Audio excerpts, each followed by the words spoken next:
அயோத்தி ராமர் கோயில், காசி விஸ்வநாதர் கோயில், இதை போய் நம்ம சுற்றி பார்க்குறதுக்கு எவ்வளோ செலவாகும், அதை பற்றி தான் ரொம்பவே தெளிவாக இந்த வீடியோவில் நம்ம பார்க்க போகிறோம்.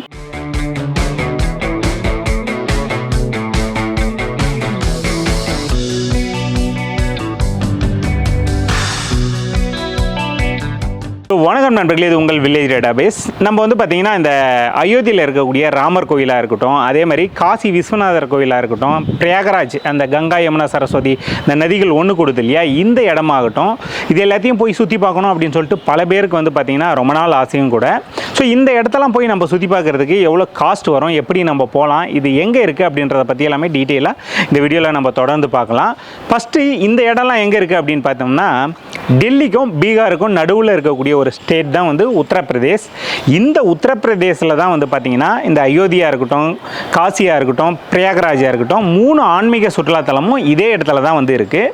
ஸோ இந்த இடத்துக்கு நம்ம எப்படி ஈஸியாக போகலாம் அப்படின்னு பார்த்தீங்கன்னா, ஒன்று ஃப்ளைட்டு, இன்னொன்று பார்த்திங்கன்னா ட்ரெயின். தமிழ்நாட்டில் ராமேஸ்வரத்துலேருந்து அயோத்திக்கு பார்த்திங்கன்னா டைரக்ட் ட்ரெயின் இருக்குது. இல்லை நான் சென்னையிலேருந்து போகிறேன் அப்படின்னா மண்டே 1 மணி போல் பார்த்திங்கன்னா சென்னையிலேருந்து ட்ரெயின் கிளம்புது. கிட்டத்தட்ட 39 மணி நேரத்துக்கு அப்புறம் தான் பார்த்தீங்கன்னா அயோத்தி போய் ரீச் ஆகுது. இதுக்கு காஸ்ட் எவ்வளோ வரும் அப்படின்னு பார்த்தீங்கன்னா, இப்போ ஸ்லீப்பர் கோச் புக் பண்ணி நம்ம படுத்துக்கிட்டே போகிறோம்னா 870 ரூபா அந்த ரேஞ்சுக்கு வரும்.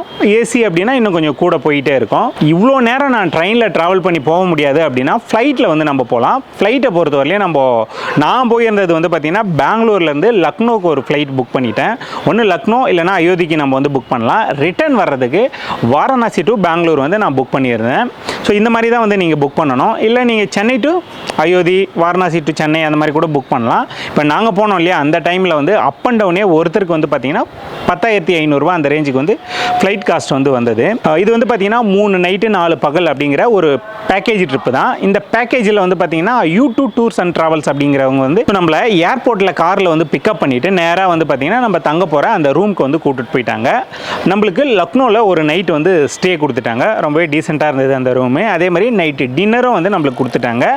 மறுநாள் காலையில் பிரேக்ஃபாஸ்ட்டும் நம்மளுக்கு இந்த பேக்கேஜ்லேயே வந்துடும். நம்மளுக்கு பார்த்தீங்கன்னா இந்த டின்னராக இருக்கட்டும், பிரேக்ஃபாஸ்ட்டாக இருக்கட்டும், இது எல்லாமே பார்த்தீங்கன்னா வெஜிடேரியன் தான், பியூர் வெஜ் தான் நம்மளுக்கு கொடுப்பாங்க. ஸோ நம்ம சாப்பிட்டு முடிச்சுட்டு நம்ம இந்த லக்னோவிலேருந்து அப்படியே அயோத்திக்கு பார்த்தீங்கன்னா காரில் கிளம்பிட்டோம். கிட்டத்தட்ட ஒரு 4 மணி நேரம் நம்ம காரில் ட்ராவல் பண்ணுற மாதிரி இருக்கும். இந்த அயோத்தியில் பார்த்தீங்கன்னா முக்கியமான ஒரு 5 இடத்த நம்ம பார்க்கணும். ஸோ அதை நான் தெளிவாக உங்களுக்கு சொல்கிறேன். ஃபஸ்ட்டு நம்ம அயோத்தி போனதும் ஒரு கைடு ப்ளஸ் நம்மளை அங்கே டாக்ஸின்னு சொல்லுவாங்க, இந்த மினி ரிக்ஷா மாதிரியெல்லாம் இருக்கும் இல்லையா, அதில் நம்மளை கூட்டிகிட்டு போவாங்க. ஃபஸ்ட்டு புதுசாக கட்டினாங்க இல்லையா ராமருக்காக, அந்த ராமர் கோயில் நம்ம போய் பார்ப்போம். ஸோ கோயில் பார்த்தீங்கன்னா ரொம்பவே பிரம்மாண்டமாக இன்னமும் கட்டிட்டு தான் இருக்காங்க. நம்மளை பார்த்தீங்கன்னா ஒரு ஸ்பெஷல் தரிசனத்தில் உள்ளே நம்மளை கூட்டிகிட்டு போயிட்டாங்க. நம்ம க்யூவில் நிற்காமல் டைரெக்டாக உள்ளே போய், அதுவும் சாமிக்கிட்ட போய் நம்ம ஈஸியாக பார்த்தீங்கன்னா அங்கே இருக்கக்கூடிய ராமரை பார்த்து தரிசனம் பண்ணோம். ராமர் பார்த்தீங்கன்னா இந்த மாதிரி தான் இருப்பார். ஸோ இதை ராமரை பார்த்து தரிசனம் பண்ணிவிட்டு அப்போ அப்படியே நம்ம பக்கத்தில் இருக்கக்கூடிய ஹனுமான் பவன், ஹனுமான் கடி அப்படின்னு சொல்லுவாங்க. அதாவது ஹனுமான் வாழ்ந்த இடம் அப்படின்னு சொல்கிறாங்க. அதே மாதிரி ஹனுமான் ஆட்சி செஞ்ச இடம் அப்படின்னு சொல்கிறாங்க.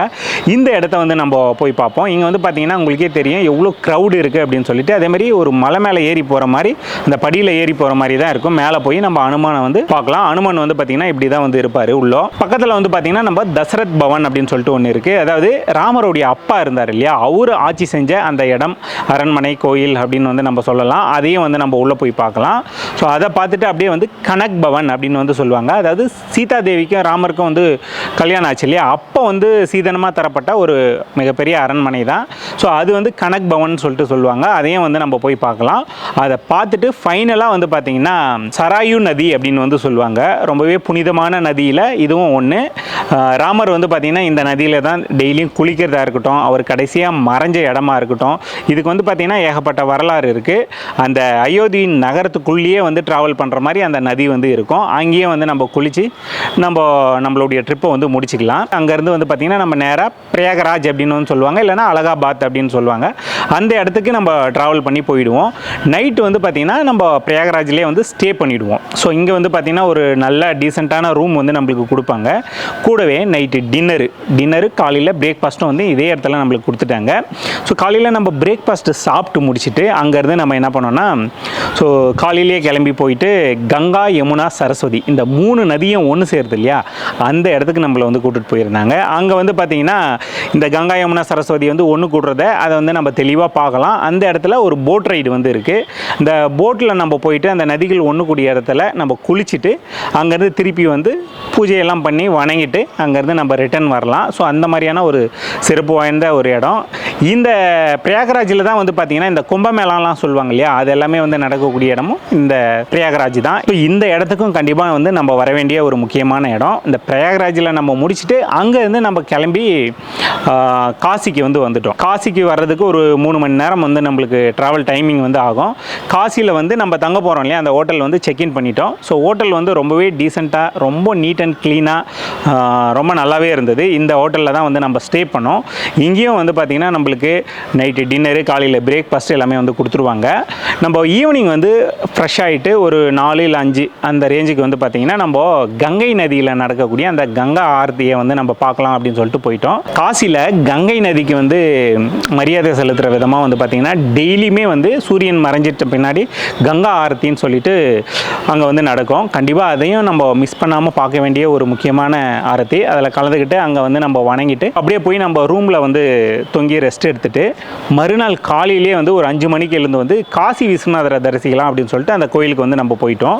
ஸோ க்ரௌடு வந்து பார்த்திங்கன்னா ஜாஸ்தியாகவே இருந்தது. நம்ம 250 ரூபா டிக்கெட்டும் போய் வாங்கி க்யூவில் நின்று போகலாம் அப்படின்னு பார்த்தோம், அதுவும் முடியல. அதுக்கப்புறம் கங்கை நதி இருக்கு இல்லையா, அந்த வழியில் ஒரு க்யூ இருந்தது, அதில் வந்தோம். ஓரளவுக்கு கூட்டம் கம்மியாக இருந்தது. அதில் நின்று வந்து நம்ம உள்ளே வந்து பார்த்திங்கன்னா காசி விஸ்வநாதரை வந்து போய் தரிசனம் பண்ணோம். அதுக்குள்ளே அந்த சன்னதிக்குள்ளே வந்து லிங்கம் மாதிரி தான் வந்து இருக்கும். ரொம்பவே சின்ன லிங்கம் தான். இதை நீங்கள் பார்க்குறீங்க இல்லையா, இதுதான். இது வந்து பார்த்திங்கன்னா நம்ம இந்தியாவில் இருக்கக்கூடிய 12 ஜோதிலிங்கங்களில் ரொம்பவே முக்கியமான ஒரு லிங்கம் தான் உள்ளே இருக்குது. அவரை நம்ம தொட்டு வணங்கிட்டு அங்கேருந்து வந்து பார்த்திங்கன்னா அப்படியே வெளியே வந்துட்டோம். அதுக்கடுத்து வந்து பார்த்திங்கன்னா காலபைரவரை வந்து நம்ம போய் பார்க்கணும். ஸோ இங்கேயுமே வந்து பார்த்திங்கன்னா நிறைய க்ரௌடு இருந்தது. இந்த காலபைரவர் கோயிலில் உள்ளே வந்து பார்த்திங்கன்னா பார்க்க வந்து பார்த்திங்கன்னா கண்ணெல்லாம் ரொம்ப பெருசாக, கொஞ்சம் கம்பீரமாக, மீசை ரொம்ப பெருசாக வச்சுக்கிட்டு இவர் தான் வந்து காலபைரவர் வந்து அந்த இடத்துல இருப்பார். ஸோ அவரையும் நம்ம பார்த்து தரிசனம் பண்ணிவிட்டு அங்கேருந்து வந்து பார்த்திங்கன்னா நேராக கங்கை நதி இருக்கு இல்லையா, அந்த இடத்துக்கு வந்து வந்துட்டோம். கங்கை ஆர்த்தி நடந்ததுன்னு சொன்னோம் இல்லையா, அது வந்து ஒரு படித்துறை. இந்த கங்கை நதி ஓரமே வந்து 84 படித்துறைகள் வந்து இருக்குது. அது ஒவ்வொன்றத்தையும் போய் நம்மளால் பார்க்க முடியாது. இந்த போட்டில் வந்து பார்த்திங்கன்னா நம்மளை ரைடு கூட்டின்னு போவாங்க. இந்த போட்டில் நம்ம போகிறோம் இல்லையா, இதுக்கு வந்து ஒரு காஸ்ட் வரும். அது வந்து ட்ராவல் ஏஜென்சியே கொடுத்துருவாங்க. இந்த போட்டில் நம்ம போகும்போது அந்த 84 படித்துறைகளில் முக்கியமான படித்துறைகள் எல்லாத்தையுமே வந்து நம்ம போய் பார்க்க முடியும். ஸோ அதில் வந்து பார்த்திங்கன்னா ஒரு படித்துறையில் நம்மளுடைய தமிழ் கலாச்சாரப்படி ஒரு சிவபெருமான் கோயில் வந்து அந்த இடத்துல இருக்கும். அதையும் வந்து நம்ம பார்க்கலாம். அப்படியே வந்து பார்த்திங்கன்னா இந்த காசி வந்தோம் அப்படின்னா, காசியில் வந்து நிறைய இறந்தவங்கள சடலத்தை வந்து எரிப்பாங்க அப்படின்னு கேள்விப்பட்டிருப்போம் இல்லையா, அந்த படித்துறை தான் இது. இங்கே பார்த்தீங்கன்னாவே தெரியும், எரிஞ்சிக்கிட்டே இருக்கும். இங்கே வந்து 24 மணி நேரமும் எரிஞ்சிக்கிட்டே இருக்கும் அப்படின்ற மாதிரி வந்து நம்ம கேள்விப்பட்டோம். அதே மாதிரி இந்த கங்கை நதியில் ஒரு சூப்பரான போட் ரைடும் வந்து நம்ம போயிட்டு அங்கே இருக்கிற அந்த எல்லா இடங்களையும் நம்ம பார்த்துட்டு அப்படியே நம்ம கடைசியாக வந்தது எங்கே அப்படின்னு பார்த்தீங்கன்னா புத்தர் கோயிலுக்கு தான் வந்து நம்ம வந்தோம். ஸோ காசியில் புத்தர் கோயிலா அப்படின்னு நீங்கள் கூட ஆச்சரியப்படுவீங்க. ஆமாம், புத்தர் வந்து இங்கே கொஞ்ச நாள் இருந்திருக்காரு. அவரோட ஒரு 4 சீடர்களுக்கு வந்து பார்த்திங்கன்னா இங்கே ஆசி வழங்கினார் அப்படின்ற ஒரு முக்கியமான வரலாறும் இங்கே இருக்குது. இந்த புத்தர் கோயிலை பொறுத்தவரையிலையும் கோயில், பார்க்கு, மியூசியம்னு சொல்லிட்டு மிகப்பெரிய ஒரு பார்க் மாதிரி இருக்குது. இங்கே வந்து நம்ம ஒரு 2 மணி நேரம் நம்ம எல்லாத்தையும் போய் சுற்றி பார்த்துட்டு அங்கே டைம் ஸ்பெண்ட் பண்ணிவிட்டு தாராளமாக வரலாம். நாங்கள் இந்த இடத்த பார்த்து முடிச்சுட்டு இங்கேருந்து நேராக ஏர்போர்ட் வந்து வந்துட்டோம். ஏர்போர்ட்டில் வந்து நம்மளை ட்ராப் பண்ணிட்டாங்க அப்படின்னா யூடியூப் டூர்ஸோட வேலை வந்து முடிஞ்சிருச்சு. அங்கேருந்து நம்ம ரிட்டர்ன் வந்து நம்ம தமிழ்நாட்டுக்கு வந்துடலாம். ஸோ இதில் வந்து பார்த்திங்கன்னா நம்மளுடைய செலவு அப்படின்னு பார்த்தீங்கன்னா என்ன இருக்குன்னா, நம்ம வந்து போகிறோம் இல்லையா, ஒன்று ட்ரெயினோ இல்லை ஃப்ளைட் டிக்கெட்டு, இது வந்து நம்ம புக் பண்ணுற மாதிரி இருக்கும். அதே மாதிரி மதிய லஞ்சு மட்டும் நம்மளுடைய செலவு தான். இதுக்கு அடுத்து அங்கே நம்ம பூஜை செலவு, இல்லை அந்த அர்ச்சனை சீட்டு வாங்குறது, இந்த மாதிரியான செலவு, அப்புறம் நம்மளுடைய தனிப்பட்ட செலவு ஏதாச்சும் இருந்ததுன்னா இதுதான் வந்து நம்ம செலவில் வந்து வரும். மற்ற செலவு எல்லாமே வந்து பார்த்திங்கன்னா பேக்கேஜ்லேயே வந்துடும். இந்த பேக்கேஜோட காஸ்ட் எவ்வளோ அப்படின்றதையும் நான் தெளிவாக சொல்லிடுறேன். இந்த பேக்கேஜை பொறுத்தவரையும் 3 நைட்டு 4 பகல் அப்படிங்கிற ஒரு பேக்கேஜ் தான். இதுக்கு வந்து காஸ்ட் பொறுத்தவரையும் ஒரு 4 பேர் நம்ம போகிறோம்னு வச்சுக்கலாம். அதில் ஒருத்தருக்கு வந்து பார்த்திங்கன்னா 17,750 ரூபா அந்த ரேஞ்சுக்கு வந்து வாங்குவாங்க. இதே நம்ம ஒரு 10 பேர்கிட்ட போகிறோம் அப்படின்னா அப்போ ஒருத்தருக்கு வந்து 14,000 1800 வந்து வாங்குவாங்க. ஸோ இந்த காஸ்ட்டுக்கு என்ன தருவாங்க அப்படின்னு பார்த்தீங்கன்னா 3 நைட்டு வந்து பார்த்திங்கன்னா நம்ம ஸ்டே பண்ணுறதுக்கான ரூம் வந்து கொடுத்துருவாங்க. So 3 night dinner, 3 night breakfast வந்து நம்மளுக்கு கொடுத்துருவாங்க.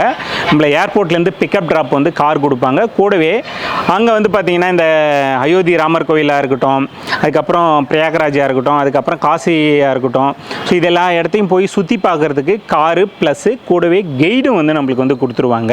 இதை யார் பண்ணுறாங்க அப்படின்னு பார்த்தீங்கன்னா யூடியூப் டூர்ஸ் அண்ட் ட்ராவல்ஸ் அப்படிங்கிற டெல்லி பேஸ்டு தமிழ் பேசக்கூடிய ஒரு ட்ராவல் ஏஜென்சி தான். இவங்க வந்து பார்த்தீங்கன்னா டெல்லியில் இருக்காங்க, நல்லாவே தமிழ் பேசுவாங்க. நார்த் சைடு நம்ம போகிறோம் அப்படின்னும் போது லாங்குவேஜ் ப்ராப்ளம் எதனா வருமா அப்படின்னு கேட்டிங்கன்னா ஸோ இவங்க பக்காவாக நம்மளுக்கு வந்து கைட் பண்ணுவாங்க. இவங்களுடைய கான்டாக்ட் டீட்டெயில் எல்லாமே வந்து பார்த்தீங்கன்னா நான் டிஸ்கிரிப்ஷனில் வந்து கொடுத்துருக்கேன். ஸோ தேவைப்படுறவங்க யூஸ் பண்ணிங்க. கண்டிப்பாக இந்த வீடியோ உங்களுக்கு பிடிச்சிருக்கும் அப்படின்னு நான் நம்புகிறேன். இந்த வீடியோ பிடிச்சிருந்தா எங்களுக்கு சப்போர்ட் பண்ணோம் அப்படின்னு நீங்கள் நினச்சிங்கன்னா மறக்காமல் வில்லேஜ் டேட்டாபேஸ் அப்படிங்கிற யூடியூப் சேனலை வந்து சப்ஸ்கிரைப் பண்ணிங்க.